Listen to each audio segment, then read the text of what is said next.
Thank you very much. Thrilled to be here, thrilled to be back in Illinois. And my first day at the University of Illinois is tomorrow. So I guess this is probably my only presentation where I'll have an NC State logo and a University of Illinois logo, and maybe I can have a little more fun than usual since I don't have an employer technically yet. So in this presentation, I'm going to talk about tackling late season soybean management challenges. And there's a few reasons that we're going to address that in this presentation, which I'll get to in a moment. But first of all, how many Illinois basketball fans do we have out there? All right, quite a few. That's great. So you know that we have to play 4 successful quarters to win the game. Anybody remember this game? Penn State? Illinois basketball with epic meltdown in Happy Valley in the 4th quarter. First 3 quarters of the game went well. They did lots of the things that Sean discussed, set everything up. But if it falls apart in the 4th, it's over. So we're going to talk about some of those late season management challenges. Moving into the 4th quarter, what are some of the things that can go wrong in soybean production in the 4th quarter? Okay, no rain, excellent. Disease. Okay, insects. Weeds. Lodging, frost, deer. Wow, what about some of the things in these pictures? We got lodging. I heard Stephanie mention one of these earlier. All right, we got green stem, which is a classical issue that we see in the South, maybe becoming more common up here. We also can have some soybean seed quality issues, and we're going to talk about those in this presentation. So one of the reasons is I've been in North Carolina for 15 years. I was asked to do this presentation, and these are some topics that I feel knowledgeable about. But I also think that they're relevant for Illinois soybean production, at least in the future, because a lot of these issues are intensified by erratic weather. So I grew up in Illinois. I always thought that our weather was pretty stable. Went to North Carolina where there's a lot of erraticness in the weather. Then I moved back here and lived here in December 2025. Where we had a foot of snow, we had tornado warnings. It was wild, and so it gave me a high level of conviction that the weather here can be quite erratic as well. And if you could keep up with Jacob in his presentation, I think he underscored some of these points as well. So has anybody ever seen seed quality issues like this in their beans? Okay, I see a few heads nodding. This is something that we encounter in the South more often, but I hear colleagues, Sean and I are in a network of colleagues across the U.S., which I'll talk about later, in more northern regions mention this more often. And some of these seed quality issues are intensified by heat, lots of moisture, things that can coincide with erratic weather. That's a problem in the 4th quarter. Another problem is green stem. So this is when the stem remains green, but the pods are senesced and ready for harvest. Who has had green stem challenges on their farms? All right, quite a few. This is a challenge that we have in the South a lot. What do we know about what causes green stem? Not a tremendous amount. There's some influence of genetics. There's some influence of the environment. And we have some information about this if you're more curious. But essentially what happens in green stem is the plant has produced too much plant energy, too much photosynthate for the sinks that are there. Not enough flowers, not enough pods for that energy to sink into, and the stem remains green. Well, this is a late season challenge, slows down harvest, which can actually intensify some of those seed quality issues. And I feel like we are hearing more and more about green stem nationally, even though it's a problem in the South very regularly. So I'm going to spend a little time in this presentation talking about soybean desiccation. Why? Because this is a production practice that can potentially help mitigate some of these challenges that you see in the fourth quarter. So how many of y'all have ever desiccated your beans? Probably not a lot. How many of y'all have thought about it or are curious? Maybe a few more. So as you start to see more issues with green stem and other things, you're going to start hearing more about soybean desiccation. And some of the big questions that come up are what products should be used, what's the optimal timing. So when we think about soybean desiccation product selection, there's a variety of products that can be used. They have different pros and cons. A lot of the research on this has come out of the Mid-South, so this information's from Trent Irby, who's at Mississippi State University. If you look here, the dark green bars are 3 days after treatment. The light green bars are 7 days after treatment. On the y-axis is the percent desiccation. And so what I want to point out here is whether you're using paraquat or sharpen or sodium chlorate, which is D-full-5, that's commonly used to defoliate cotton, which I understand does not occur here. But nonetheless, if you were looking 3 days after treatment, a lot of those applications with paraquat or gramoxone are pretty highly desiccated, whereas not so much with some of the other products. But by 7 days after treatment, you're seeing a pretty high level of desiccation of these beans. So I just say this to point out that there's different products that can be used. They have different pros and cons, something to think about as you think about desiccation. Here's some pictures. This is beans that were sprayed with paraquat 3 days prior. You can see they're pretty close to desiccated, but move further along 7 days after desiccation versus sharpen, which are much less desiccated 3 days after treatment and look pretty similar to paraquat 7 days after treatment. So that's one consideration. What product are you going to use? The next consideration is desiccation timing. So there's sort of two timings that are discussed. One is R6.5, which I understand the clicker's not working here, but I've got the circle and the arrows there. So R6.5 is when the seed has separated from the membrane in the pod. So you're at full seed, but the seed is separated from the membrane. There's some research in the Mid-South that says you can desiccate your beans once you hit this growth stage in the upper 4 nodes of the plant. There's a lot of research which says R7, which is when there's one mature pod on the plant, is the optimal time for desiccation. So some discussion about that there. But I want to emphasize much of this desiccation research has happened in the Mid-South and the Southeast U.S.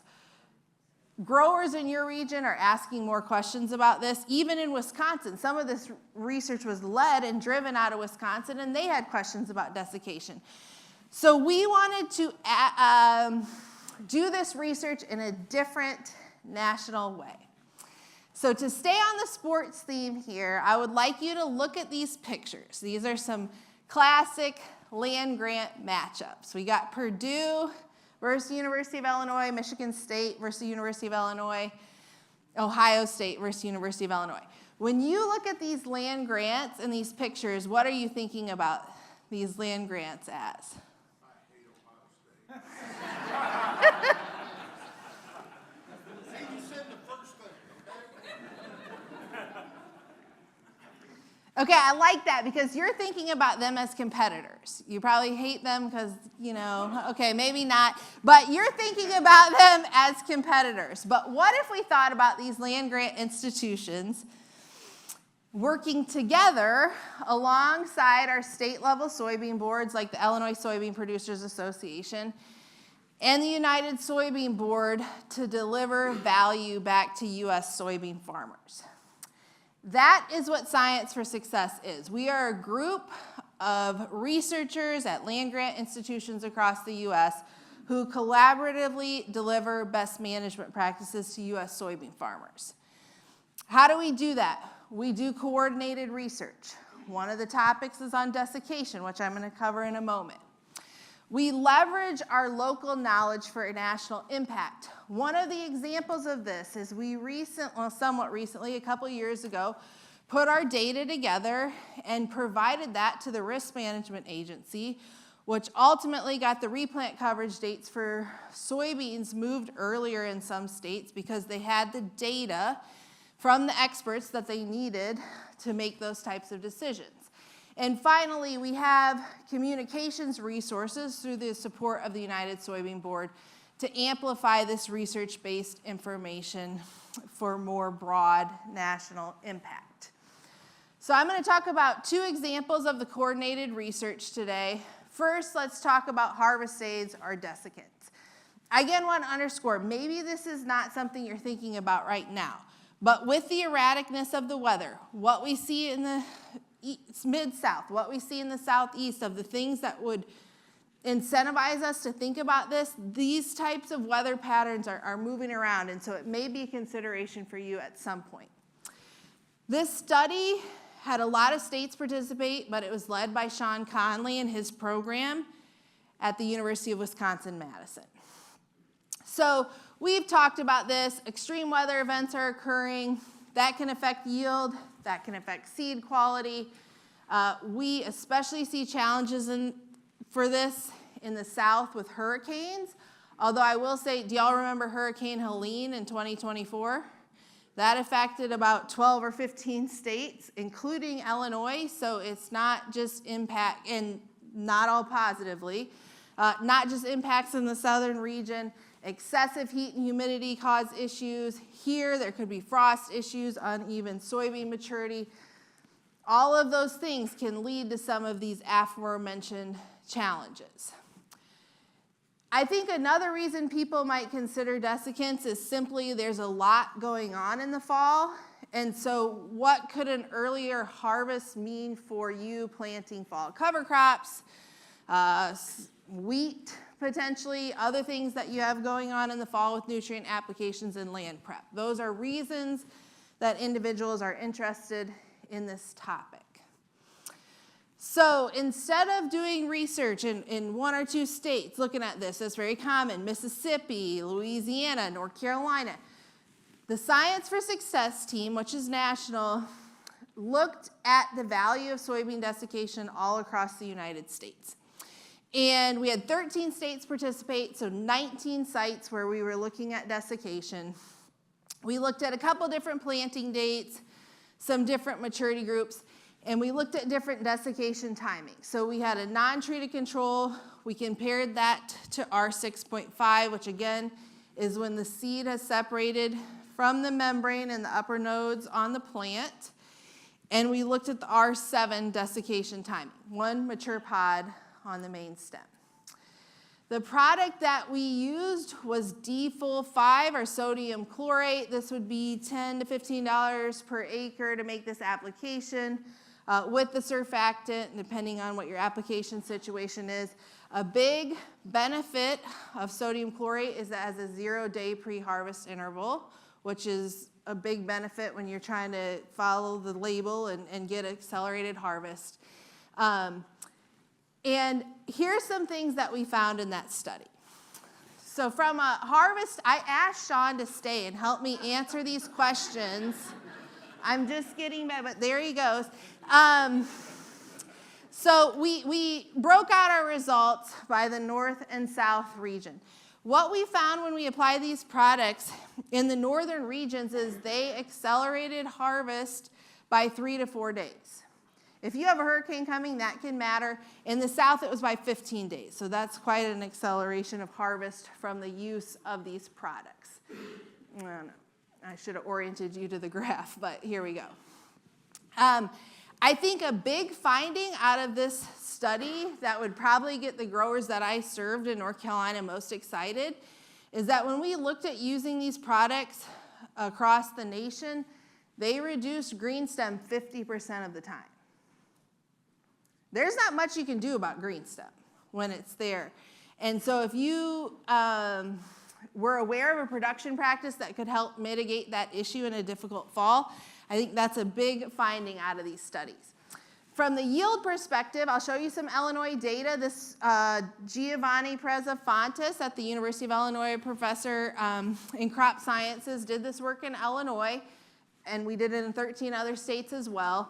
You can see on the x-axis we have got some different planting dates. On the y-axis we have seed yield. The dark green bars are where we applied the desiccant at R6.5 when the seed separated from the membrane. And we saw a yield hit from applying the desiccant in Illinois at that growth stage. You had to wait till R7, and then there was no yield hit from the non-treated control. When we saw reduced green stem, you could apply the product at R6.5 or R7. So no yield hit at R7, reduction in green stem. We saw the same results largely across the north and south region in most production situations. And so I'll just emphasize from this research, we really saw that seed yield drags when the desiccant was applied at R7 were rare, but this production practice reduced green stem, which is one of the larger challenges that we encounter in the fourth quarter. If you want to know more about this, we have a scientific publication that was published, as well as we have some more grower-facing resources available on the Science for Success website, including this whiteboard series video. So, we're ending the fourth. What are some things that can go wrong? You saw the things listed here. Other people mentioned other things that can go wrong in the fourth quarter of soybean production. But our Science for Success team is here as a network of researchers at land-grant institutions trying to deliver research-based information to help with production practices. And hopefully you've got a nugget or two of information there that you might think about if you, for example, continually are encountering green stem. So it was my intention at this point to be done with the game. However, Stephanie Porter has asked me to cover something else, and so going into overtime here, all right? Science for Success works in a variety of ways. One of those, again, is doing coordinated research. We do this different topics every year, and we've spanned quite a range of topics now since we started in 2019. One of the topics that we've more recently tackled was looking at biological biostimulant seed treatments. Our research in Science for Success is largely driven by what growers want to see. Sometimes that's through surveys of our farmer leaders on our state level soybean boards. Sometimes that's through direct interaction through the United Soybean Board, but our research topics are driven by grower demand. And so one of those a couple years back was to look at these biostimulant seed treatments. And we wanted to look at some of the most common or most desired evaluated biostimulant seed treatments by growers in a large range of production environments across the United States. So we could really see where these things worked, where they didn't work, in a wide range of field settings. And so the research that I'm going to talk to you about was done at 103 sites all across the United States. We had the deep sands of North Carolina, some of the best soils in the country here in the upper Midwest. We had a lot of variability where we evaluated these seed treatments.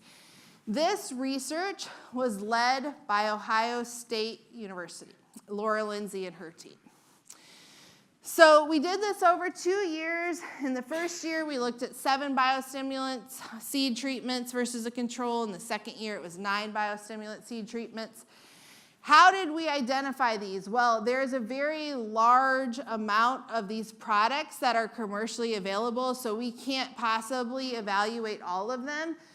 We polled our state-level soybean boards, as well as worked with a couple companies that self-selected to participate to get the list of treatments that we ultimately came up with.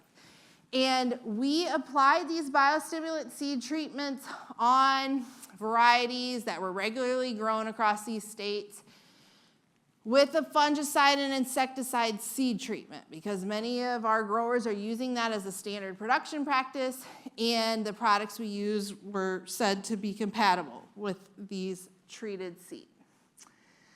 So this is a busy graph. I understand that. I'm going to refer you to the extension and scientific publications where you can get this more information. But when we looked at all these 103 sites, we had to put them into some different environmental clusters. Those are on the x-axis. On the y-axis is grain yield. You can see the different treatments are different colors. Okay, I recognize this is a complicated graph. But when you look at our research, here's the overall takeaway. We did this in 103 sites. We were looking for those sites where these would make an impact so we could drill down and say, okay, what were the environmental conditions there? Where would these things work? But across those treatments, we did not see an impact on soybean yield in these 103 environments. That's a lot of environments. And we're talking about difficult economic situations right now. Dr. Cole earlier. Our information would show that this is possibly an area that doesn't provide an ROI with this research-based information. Now, we could only evaluate a subset of products. We did so in production scenarios that were very common across the United States that a lot of growers would encounter. But there's, a variety of reasons why these biostimulant products that we evaluated might not have worked. First, you need conditions that are adequate for a mutually beneficial relationship between the microbes you're applying and the plant. It's also possible that when these microbes were applied and planted in the soil, they might not have been alive, although I'll emphasize we used the labeled recommendations for the applications. And then finally, these microbes that you're applying in these biostimulant seed treatments have to be able to outcompete the native microbes in the soil, so that may or may not have happened, but in this very large data set, we didn't see large impacts from the applications of these biostimulant seed treatments.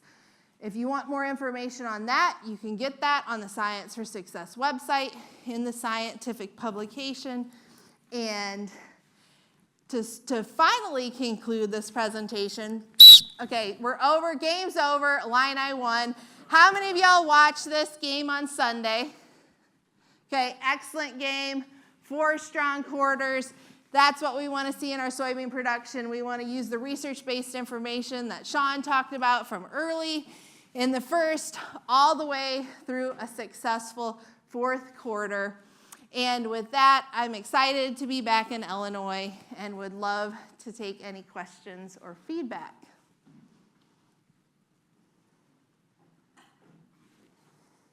What a nice prop. Great idea. It's very practical. I did check with the speaker people to make sure I wasn't going to blow any ears out first. Yeah, smart. Good. All right, Stan, right up front. Yeah, so Rachel, thanks and welcome home. Question regarding the desiccation. I know that process has been used a long time in South America. And, there's clear differences in the amino acid quality, the digestible energy quality of South American beans or Brazilian beans particularly, and U.S. beans. Do we know what the impacts will have by doing this process alone on our quality and resultant heat damage? I mean, what kind of moisture content are they going to come off at? And we're going to have to dry beans. So just lots of questions around that process relative to cost and quality. Thanks, Stan, and I don't think I'll be able to drill down into all the elements of that question, but here's what I'll say. From a cost of desiccation standpoint, depending on the product you're using, it's depending on how you're applying the desiccant, it's probably $10 to $20 per acre, let's say on average. Impacts on quality. We actually did look at impacts on protein and oil in our National Science for Success study. And pretty similar to the yield results, there were some negative implications on seed quality when you applied the desiccant at R6.5, but not R7. We did not drill down into amino acids, but we looked at the overarching impact on protein and oil. And so what I would say is we saw negative seed quality implications if the desiccant was applied too early. But at R7, no impact on protein and oil, still reduced green stems, still facilitated an earlier harvest. And I'm sure, should that become a production practice that the Midwest becomes more interested in, more specific seed quality work would likely be merited.